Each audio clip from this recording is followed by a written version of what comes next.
Hello everybody, it's Noah from HartixBrix and I just wanted to give my thoughts on the new LEGO Technic Bugatti Chiron. Now, I just want to say sorry for the poor audio quality. I just don't have my usual headset with me right now, but I really wanted to get this video out, so let's just jump straight in. First of all, the set was revealed this Friday, so on June 1st, 2018 in Lego House. They actually had a real Bugatti there for the reveal, which I think the Bugatti Chiron is a beautiful car. I mean, it has to be when you are supposed to pay $4 million on this thing, but I think it's a very, very, very beautiful car. And so Lego, has a lot to live up to with this model. And to be honest, when I first saw this set, I was very, very underwhelmed. Now, the set contains 3,599 pieces, which you have to pay a hefty $350 or even 370 euros for. By the way, all the pictures I'll be using come from Brickset, and I will also be using the official LEGO promo videos which I got from BZ Power, and I'll link to all of that in the description below. Now, I think it would be the easiest to just look at the front first, and right off the bat I really don't like the front, which is why I wasn't that much of a fan when I initially saw the model. I did a poll on my Instagram and people seemed to love it, especially those who, know Lego a little bit better. I really saw all the Lego fans saying, oh, this is an amazing set. But I don't really think so, to be honest, and I'm gonna talk more about that later. But right now, just the front, I think from the front the model looks kind of, I don't know, it doesn't look like a Bugatti Chiron to me. It looks good, but it could have been much better. I really, really, really like how the designer used some uh, usual system elements instead of just relying on LEGO Technic, to add some tasteful details. On the other hand, I think there are some gaps that just really, really shouldn't be there. And I mean, Technic in itself is a very abstract system, so you're always bound to have some gaps, and it's more about the functions. But as we will see later, this car doesn't really have that many functions, or at least not as many functions as Technic fans would expect. So this is just really something for the looks, and I think in that part it does sometimes fail. Like the general shapes of the Bugatti Chiron are very well captured, I think. But then there are these. Gaps like these are just not acceptable, especially the interface between the front part and the side panels just looks horrible to me. I think that's what ruins the front for me. They just stand out so much. And then also something you see from the front right off the bat is the fact that the silver details, or what should be silver, is just light bluish gray. And I think when you pay $370 for a set, for a Bugatti LEGO Technic set, I think you can expect those to be remolded in silver. Those front details and also the C curve on the door should be in silver and not in light bluish gray. And for me, it really takes away a lot of the appeal of the actual car, which is unfortunate. So yeah, that's kind of underwhelming. Looking at the side view, I think it gets a lot better. I think from the side you really see that C curve, that iconic C curve, which does work well with the piece they use. You can also see like the basic shapes of the car, which turned out really nicely. The wheels are amazing. They are amazingly well detailed. The brake discs and all that. Don't really like the sticker on the brakes, but I'll get to that later. But, overall, the basic shaping is great. But then again, you see all those gaps, like this giant gap right on top of the C curve. That just looks off to me. The gap over the back wheels just doesn't look good. And also, the fact that the C curve is light bluish gray while the wheels have silver printing, that looks especially weird to me. It's just, I think this contrast just doesn't look good because the wheels look so amazingly well detailed. And then you have all this other stuff that should be silver, but it just isn't. And it's kind of a bummer. It's just unfortunate. Also, that door, while it is very well shaped, I think, it looks kind of flimsy, and from what I've heard so far, it is. You can see it's only attached to the main body of the car with one single lift arm, which just isn't enough to hold the door in place, securely at least. Yeah, so that's unfortunate as well. But from a distance, the side view looks best, I think. You can really see the basic shape of what the car should look like. And, that's basically what you want. But I think for a model this expensive, there should be a little bit more detail. Now, the back view, the rear end of the car, actually looks the best in my opinion. I think the tail lights are done especially well, though I kind of wish it was they were in trans red. I suppose that long hose piece just can't be molded in transparent red, but I mean, it looks fine in solid red. I just thought it might look better in trans. Now, the shaping is pretty good in the back as well. All those black back panels are amazingly well shaped. The rear wing works very well, like the way it folds up. Even though I think having to fold this thing up with this sort of key is kind of awkward. But the way it folds up is very well designed. It just looks good, and you can really see just by that how well the designer actually knows his stuff. Like, he can really work with LEGO Technic. He can build great functions. Unfortunately, this rear wing folding up is kind of the only function the model has. Apart from that, I think the back just looks amazing. Really good shaping. You can see the engine, which is always nice. It also looks great with the rear wing folded down. Really like all of that. I actually don't even mind the gaps that much on the back, because I think those are kind of forgivable. They're fine. About that weird key, this is weird to me. So you have this key just to fold up the rear wing, which, as I said, I think is kind of awkward. But then you also can't store the key anywhere.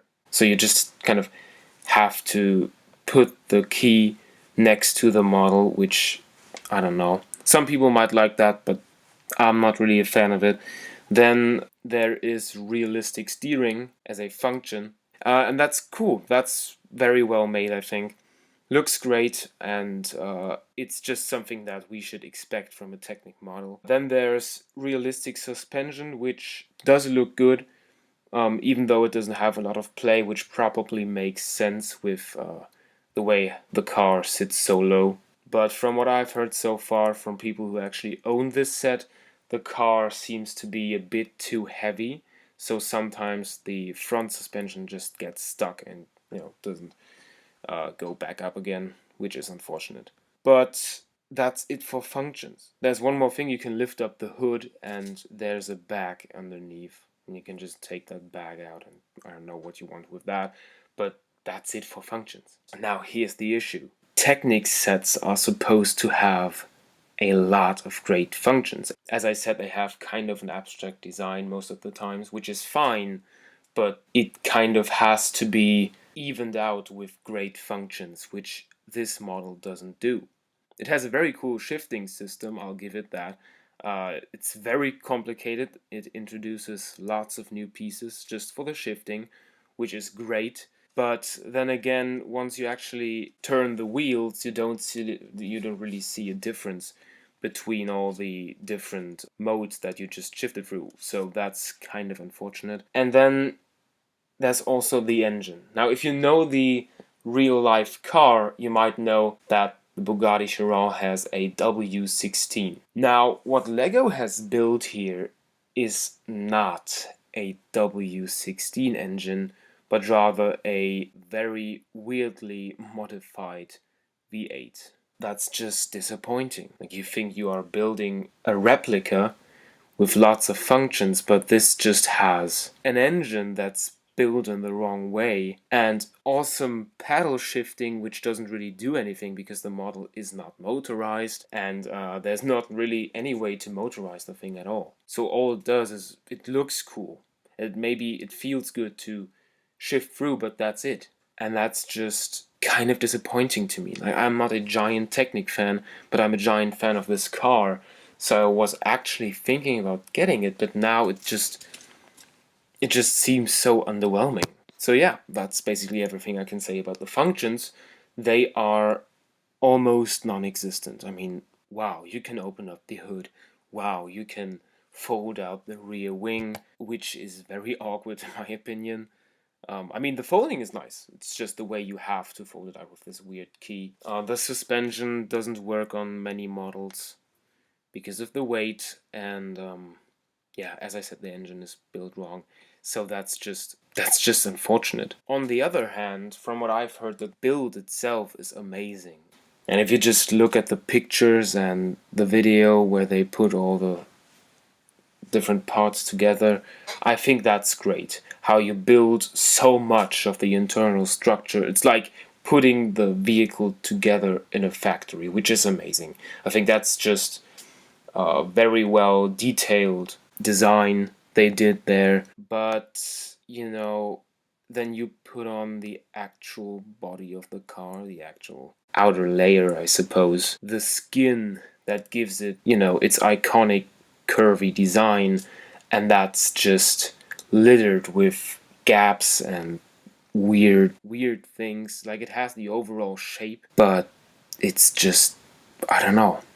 It's just underwhelming to me. Then there's the elephant in the room, which is the price. I mean, 350 US dollars or even 370 euros, which I don't understand at all because, when it's shipped to North America, as I said, they have to ship it. Like, there's an ocean between the actual factories and the place where it's going to be sold. So shouldn't that be more expensive? And I'm not asking for the Americans to have to pay more. I just don't understand why Euro sets are always more expensive. That's really weird to me, especially when I look at the conversion rate between euro and dollar. That's another topic. Right now, I just want to say that I think for 370 bucks, we should expect more. We should get much more.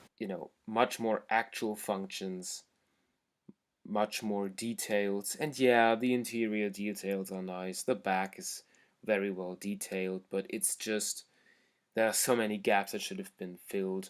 So many shapes that are just kind of exaggerated. Like, there's just too much of the shape. That's also something about the front. Like, the front just looks too exaggerated in my opinion.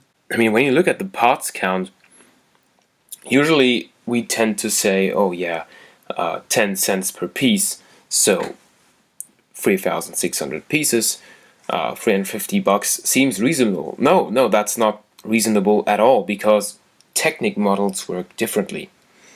And when you look at the parts themselves, the price is not worth 3,600 pieces when 200 of those are those 3 long freaking pins, and 171 are axle pins in blue, and 60 are just red short axles, and 84 are red 3 long axle pins. So you get what I mean?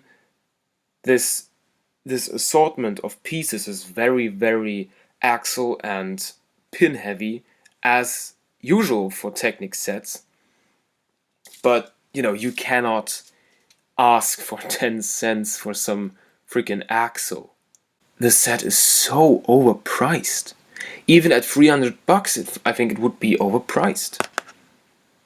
Just, it kind of seems like this set is only as expensive as it is because it has Bugatti on it.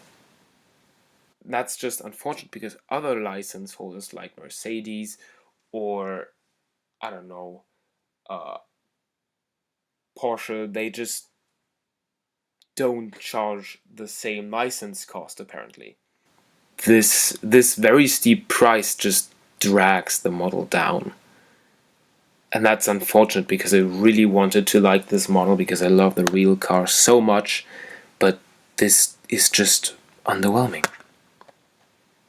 It looks great overall. I think the shapes of the car are very hard to capture in Lego form, but I think for $370 it wasn't done well enough.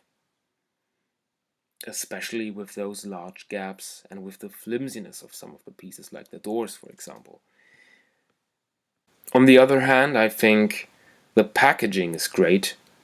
Kind of forgot to talk about that. The packaging is amazing, very high quality, just like the packaging for the UCS Millennium Falcon. It's great how the packaging kind of displays the wheels, which are like the best part of the set. And the build, again, is amazing.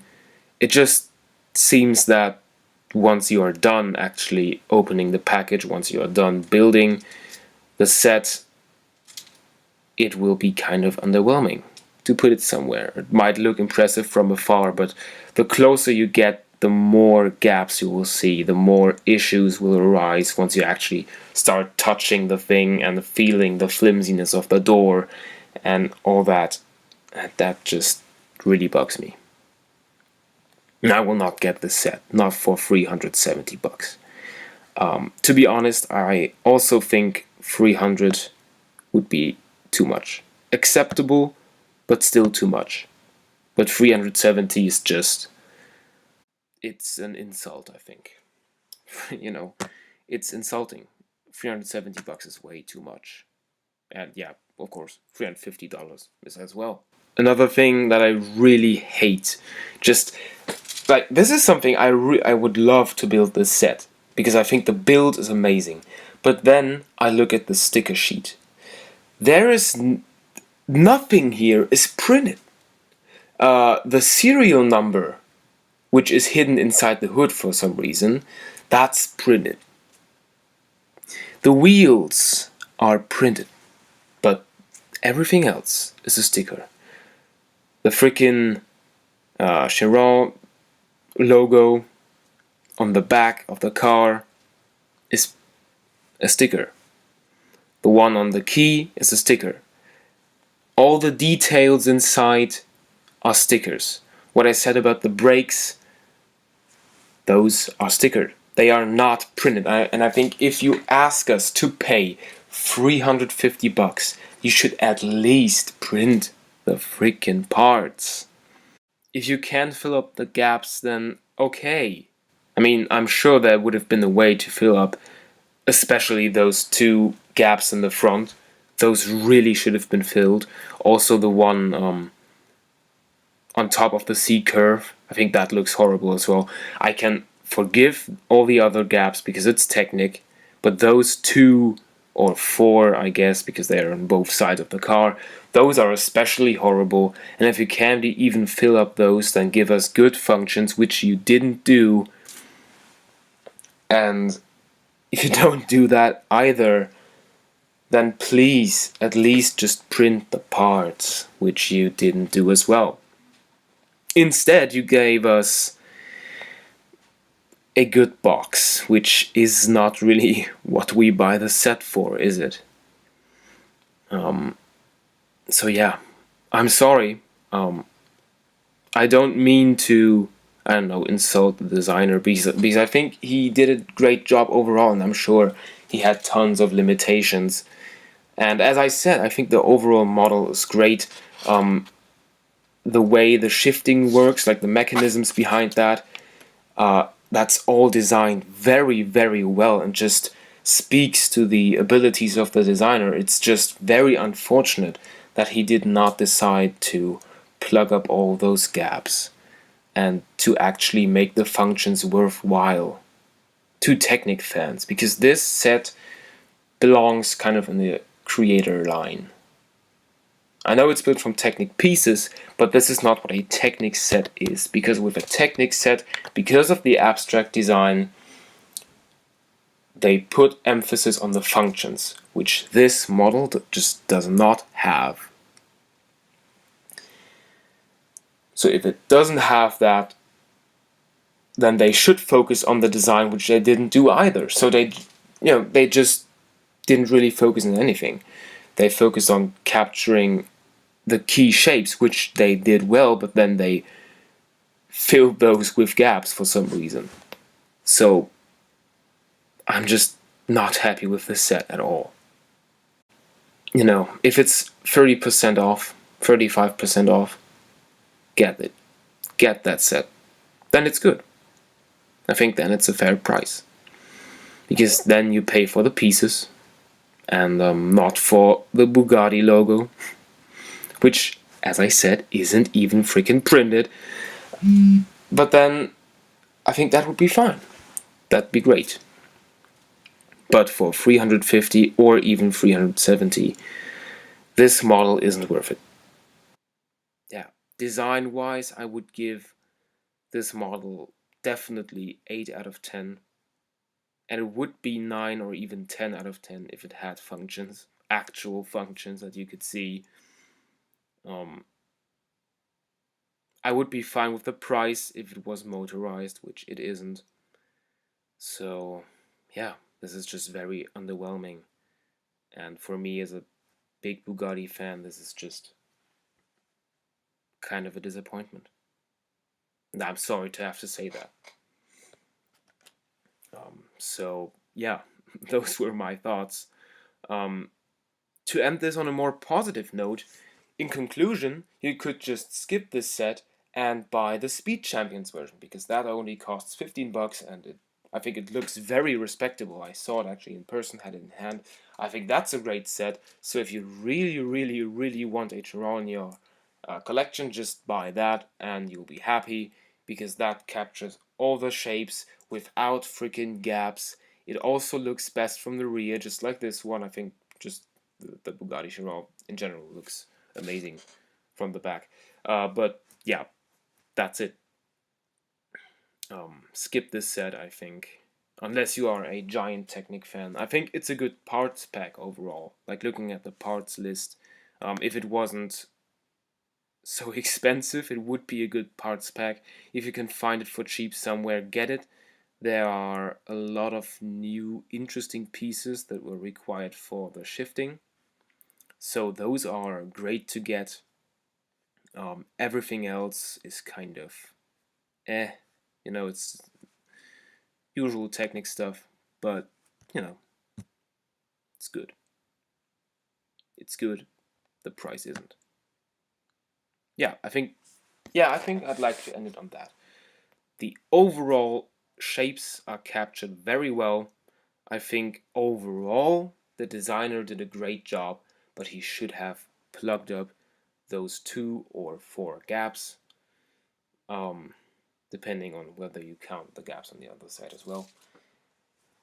And he should have fixed the engine, which they probably would have had to make new pieces for, which for 370 bucks they should have made.